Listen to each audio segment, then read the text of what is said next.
personal feeling again as a mother. And I am also telling, నేను ఇంత stress ఎందుకు చేస్తున్నానంటే నేను చూసేటటువంటి lot of crime against ladies by ladies, against students by students, against youngsters by youngsters is because they are not properly educated. They may be literate, not properly educated. So I request all the wonderful proud parents here, manamu మీ doctor IPS IAS officer అవ్వచ్చు, but he will lose his value or identity in the society. There may be చూసి కుండ అందాన్ని చూసి చేసిన వాడిని గుర్తించాల, చెప్పును చూసి కుట్టిన వాడి ప్రతిభని వాడి పేరుని గుర్తించాల, పాట విని పాడిన వారిని రెస్పెక్ట్ చేసుకోవాలి, హ్యాట్స్ ఆఫ్ చెప్పాలి, పనిని చూసి పనితనాన్ని చూసి పనిని చేసిన వాడిని గుర్తించాలి. May be IAS officers, they may be sports persons, or they may be lot of like a ఫీల్డ్లో అన్న ఉన్నత స్థానంలో ఉండొచ్చు, కానీ మనిషిగా వాళ్ళకి కావాల్సినటువంటి విలువలు కోల్పోతే తల్లిదండ్రులుగా మనం ఫెయిల్ అవుతాం. అది కాకుండా ఉండాలనే తపనతోటే ఇంత కఠినంగా నేను మాట్లాడాను. దయచేసి if at all I hurt anyone's feelings, kindly don't misunderstand me. Another thing which I wanted to share is చిన్న story I just wanted to tell. లేట్గా వచ్చాను కదా, ఒక మినిట్ ఎక్కువ మాట్లాడతాను. ఆ స్టోరీ ఏంటంటే, థ్యాంక్ యూ సార్. ఆ స్టోరీ ఏంటంటే మాస్టర్ గారు నలుగురు పిల్లలకి, ఆయన పాఠశాలలో ఉన్నటువంటి పిల్లలకి అందరికి తెలిసి ఉండొచ్చు, నాకు తెలియదు, but I like it, I just wanted to repeat it. వాళ్ళకి దోసిట్లో ఇసుకిచ్చారంట, sand. He has given a handful of sand in the hands of 4 students and he told that ఇక్కడి నుంచి ఏదో సమ్ 10 కిలోమీటర్స్ డిస్టెన్స్ ఇచ్చారు, అక్కడి వరకు కూడా ఆ శాండ్ని కింద వేసుకోకుండా అక్కడికి వెళ్ళాలి, ఎవరు వెళ్తారో చూస్తానని ఒక ఛాలెంజింగ్ టాస్క్ గురువు గారు ఇచ్చారు to all the 4 students they. అందులో మొదటి వాడు జాగ్రత్తగా పట్టుకున్నాడు. టీచర్ గారు చెప్పారు కదా, ఏదో అర్థం ఉంటుంది, చెప్పారు కాబట్టి నేను పాటించాలని చెప్పి చాలా జాగ్రత్తగా దోసిట్లో ఆ శాండ్ని తీసుకొని వెళ్ళాడు. వెనక వాడు మాస్టర్ గారు ముందున్నారు కదా, నన్ను ఎక్కడ చూస్తారులే, అక్కడికి వెళ్ళేటప్పుడు ఇది ఉంటుందా లేదా అని కొంచెం ఆ హ్యాండ్కి చిన్న హోల్ ఉంది, అది కింద శాండ్ పడుతూనే ఉంది. థర్డ్ పర్సన్ అనుకున్నాడు, అసలు నేను కనిపించడం ఇంపాసిబుల్ మాస్టర్ గారికి అని. వాడేం చేశాడు, 2 చేతులు పట్టుకోవడానికి చేయి నొప్పిగా ఉండి ఒక చేతిలో శాండ్ తీసుకొని మిగతాది కింద పోసి ఒక చేయి చక్కగా జేబులో పెట్టుకొని హ్యాపీగా వెళ్తున్నాడు. 4వ వాడు, 3వ వాడు ఒక చేతితో పట్టుకున్నాడు, నేను ఇంకా కనపడటానికి అసలు అవకాశమే లేదని మొత్తం వదిలేసి జేబులో చేతులు పెట్టుకొని హ్యాపీగా పాటలు పాడుకుంటూ వెళ్ళాడు. They have crossed all the 10 kilometers which there master has taken. అక్కడికి వెళ్ళిన తర్వాత చూస్తే మొదటి వాడి చేతుల్లో ఉన్న మట్టి మొత్తం బంగారు నాణాలుగా అయిపోయినాయి అంట, గురువు మాట విన్నాడు కాబట్టి. 2వ వాడి చేతిలో ఒక్క చేతిలోనే శాండ్ ఉంది కాబట్టి ఒక్క చేతిలో మాత్రమే బంగారు నాణాలు ఉన్నాయి. 3వ వాడి చేతిలో ఏమీ లేవు, 4 అంటే మీకు కొంచెము, 4వ వాడి చేతిలో ఏమీ లేవు. అప్పుడు అనుకున్నాడంట, అరే నేను గురువు గారి మాట వినుంటే నాకు కూడా బంగారు నాణాలు వచ్చేవి కదా అని. I just wanted to tell this is because మన పిల్లలకి గురువు వాక్యము మన రేపు జీవితానికి బంగారు బాట అవ్వడానికి ప్రధానము, అది చాలా ఇంపార్టెంట్ అని మనం ఈరోజు నేర్పిస్తే డెఫినెట్గా మన పిల్లలు 2 చేతుల్లో దోసిట్లో మొత్తం బంగారు నాణాలు తీసుకుంటారు. ఆ బంగారు నాణాలు అంటే డబ్బులు మాత్రమే కాదు, వినయం, విధేయత, conduct, character, everything which makes him to stand as a human being in the society, which makes him to be a responsible citizen of the future nation.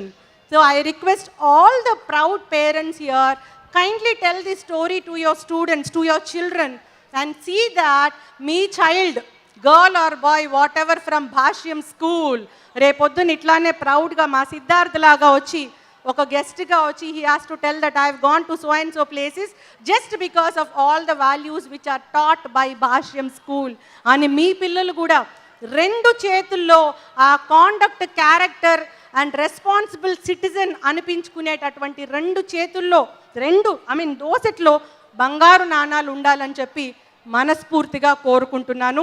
I wish all your children a very very bright future.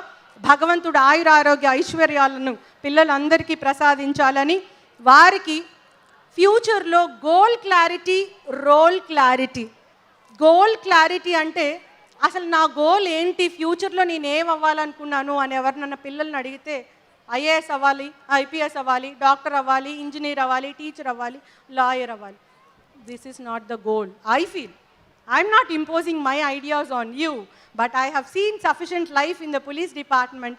నేను ఈ police డిపార్ట్మెంట్లో 8 సంవత్సరాలు lady ఆఫీసర్గా నేర్చుకున్న పాఠాలు, తల్లిగా నేర్చుకున్న పాఠాలు, డిపార్ట్మెంట్కి వచ్చేటప్పటికే నేను 2 పిల్లల తల్లిగా నేను నేర్చుకున్న పాఠాలు, ఆ సారాంశం మీకు చెప్తున్నాను.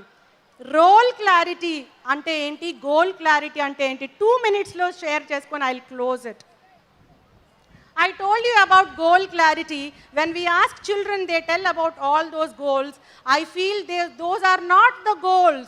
Those are the routes to achieve your goal. And what should be your goal? Mana goal entante, the society has given us wonderful opportunities. Parents, family has given us wonderful opportunity. Nenu ఆడపిల్లని మా parents మంచి చదువు చదివించారు, మంచి స్కూల్లో చదివించారు, అద్భుతమైన అవకాశం. భగవంతుడు అటువంటి మంచి తల్లిదండ్రులకి కూతురుగా పుట్టించేటటువంటి అవకాశాన్ని నాకు ఇచ్చాడు, అదృష్టవంతురాల్ని. సమాజం లేడీకి అవకాశం ఇవ్వాలి అని చెప్పి నాకు ఇంత స్థానానికి రీచ్ అయ్యేటటువంటి అవకాశాన్ని ప్రభుత్వం కానీ సమాజం కానీ ఇచ్చింది అవకాశం. ఈ అవకాశాలన్నీ సద్వినియోగపరుచుకొని నేను ఆ సొసైటీకి ఏ విధంగా రీపే బ్యాక్ చేయగలను, ఏ విధంగా I can repay back to the society అని తెలుసుకోవడమే గోల్. ఆ గోల్ రీచ్ అవ్వడానికి మార్గము, it is only the route to reach your goal is this police officer, IAS officer, teacher, lawyer, singer, dancer, what ever. Those are only routes to reach your goal, but that is not the ultimate goal. This is what we have to see, that our child is having that sort of goal clarity. Then what is meant by role clarity? Police ఆఫీసర్గా morning నుంచి night వరకు, ఒక్కొక్కసారి 1 గంట వరకు, 2 గంటల వరకు, round the clock we keep doing our job. చాలామంది మా దగ్గర తప్పులు చేసి తప్పటడుగులు వేసి మా దగ్గరికి వస్తారు. వచ్చి అప్పుడు కన్ఫెస్ అవుతారు. కన్ఫెస్ అయినా పెద్దగా వచ్చేది లేదు. లైఫ్లో పడాల్సిన బాధ, కావాల్సినటువంటి చేదు అనుభవం ఆల్రెడీ చూసేస్తారు. వాళ్ళకేంటంటే రోల్ క్లారిటీ లేదు అనేది నా feeling. What is meant by role? I told you about the goal, repaying back to the society. What is meant by role then? ఆ రోల్ ఏంటి అంటే, ఒక కూతురుగా కానీ కొడుకుగా కానీ నా తల్లిదండ్రుల పట్ల నేను ఉండాల్సినటువంటి రోల్ ఏంటి, వారికి తెలియకుండా నేను చేసేటటువంటి సీక్రెట్ పనులు నా పతనానికి మొదటి మెట్టు. I have to behave in so and so manner towards my parents or this is my role in my family. As a sister or as a brother, this is my role in my family. This is my responsibility. As a student, this is my role towards my teacher or principal or educational institution. As a citizen of India or a citizen of your state, this is my role towards my state or towards my society. ఈ clarity కనుక మనకు ఉంటే ఎక్కడ తప్పటడుగు వెయ్యము, తప్పుని ఆహ్వానించము. Many of the girls are inviting crime. సాంకేతిక పరిజ్ఞానం మనకిచ్చినటువంటి అవకాశాలని సద్వినియోగపరుచుకోకుండా దుర్వినియోగపరుచుకొని క్రైమ్ని ఇన్వైట్ చేస్తున్నాం. ఇందులో చాలా కఠినమైన వాస్తవం ఉంది. పెద్దలు ఇంటికి వెళ్ళి ఎందుకు చెప్పింది ఆవిడ అని ఒక్కసారి అనుకుంటే అర్థమవుతుంది. We're inviting crime 70%. ఇదంతా ఎందుకు చేస్తున్నామంటే, కూతురుగా ఆ కుటుంబంలో నా రోల్ ఏంటి అని నాకు క్లారిటీ లేదు, చీకటి రిలేషన్స్కి అలవాటు పడుతున్నాను. తల్లిగా నా రోల్ ఏంటో నాకు తెలియదు, ఇల్లీగల్ ఇష్యూస్కి అలవాటు పడుతున్నాను. అక్కగా చెల్లిగా నా రోల్ ఏంటి, నా కుటుంబం పట్ల నా బాధ్యత ఏంటి నాకు క్లారిటీ లేదు. సిబ్లింగ్ రిలేషన్స్కి దూరం అవుతున్నాను. ఫ్రెండ్గా నా రోల్ ఏంటి అనేది క్లారిటీ లేదు. We're losing all human relations. This role clarity and goal clarity we have to teach to our children. అది మనం మర్చిపోతున్నాం. ఎందుకంటే అందరం చదువుకున్నాం కదా, స్కూల్ నుంచి పెద్ద మంచి స్కూల్లో నేను జాయిన్ చేస్తున్నాను, భాష్యం బ్లూమ్స్. చాలా డబ్బులు పే చేస్తున్నాను, చాలా మంచి స్కూల్ అది. అయిపోయింది, నా బాధ్యత అయిపోయింది. ఇంటికి వచ్చినాక వాడికి ఏమన్నా ఉంటే ఐప్యాడ్ ఇస్తాను, నా దగ్గర డబ్బులు ఉన్నాయి. లేదంటే టీవీ చూపిస్తాను, నా దగ్గర చాలా డబ్బులు ఉన్నాయి. అది కాకపోతే నా దగ్గర వర్కర్ తోటి ఏదో ప్లే ఫన్ జోన్ అవేవో ఉంటాయి కదా, కార్ డ్రైవింగ్ అవి ఇవి, వాటికి పంపిస్తాను. అక్కడికి వెళ్ళి కేఎఫ్సి తింటాడు, ఇంకేమన్నా తింటాడు, ఇంటికి వచ్చి పడుకుంటాడు, అయిపోయింది. So we ourselves don't have clarity about our role as parents. What clarity can we give about the students or the child's role towards his family, educational institutions and society? I just want all the proud parents here to ponder about these issues.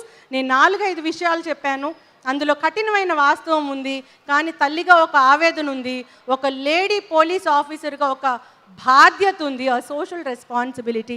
With that, I have taken the liberty of exceeding my time limit. I again apologize for being late here and also taking more time. Once again, I wish all the proud students of Basham Blooms a very, very wonderful and colorful life. Happy Holi to all of you.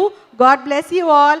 Thanks to Basham institutions, teachers ki, management ki, teaching, non-teaching staff, andarki kuda, for making me part of your grand 14th annual day festival. Once again, hearty congratulations to Basham Group of Education Institutions. మీరు విద్యా దదాతి వినయం అనేది నేర్పిస్తారు, నేర్పించాలి అని మరొక్కసారి కోరుకుంటూ వారికి కంగ్రాచులేషన్స్ తెలియజేసుకుంటూ సెలవు తీసుకుంటున్నాను. Thank you so much.